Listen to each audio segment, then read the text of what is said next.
అబద్ధ సాక్షులు కూడా వీళ్ళు కూడా పచ్చి దొంగలే. ఎందుకంటే చూద్దాం, వాక్యం పరిశోధన చేద్దాం. దేని పరిశోధన చేద్దాం? వాక్యం పరిశోధన చేద్దాం, వాక్యం పరిశీలిద్దాం. చూడండి 60 వచనం. అబద్ధ సాక్షులు అనేకులు వచ్చినను సాక్ష్యమేమీ దొరకలేదు.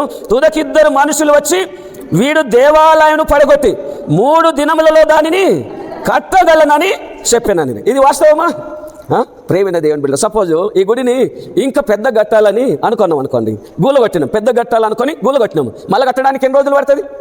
కూలగొట్టడానికి టైం పడుతుంది, కట్టడానికి కూడా టైం పడుతుంది. ఇప్పుడు ఎన్నో సంవత్సరాలుగా ఎన్నో మాసాలుగా కట్టబడిన దేవాలయంను 3 రోజుల లోపల కడతానని యేసయ్య అన్నాడని చెప్పి, ఎవరన్నారని?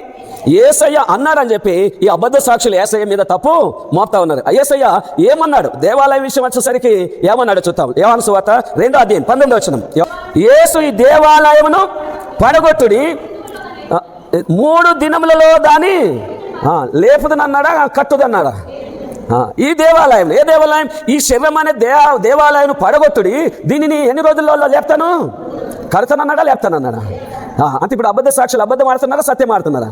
అబద్ధం ఆడుతా ఉన్నారు. కాబట్టి దేవుని గ్రంథమును, ఏ గ్రంథమును? దేవుని గ్రంథమును పరిశీలించి చదువుకోవాలి. దేవుని గ్రంథం ఎట్లా చదువుకోవాలా?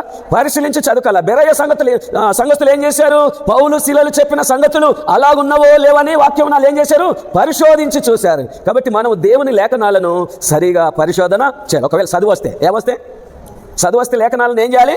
పరిశోధన చేయాలి. చదువు రాకపోతే ఏం చేయాలి? చెప్పింది వినాలి. వినటం వల్ల ఏం కలుగుతుంది? విశ్వాసం కలుగుతుంది. ఓకే.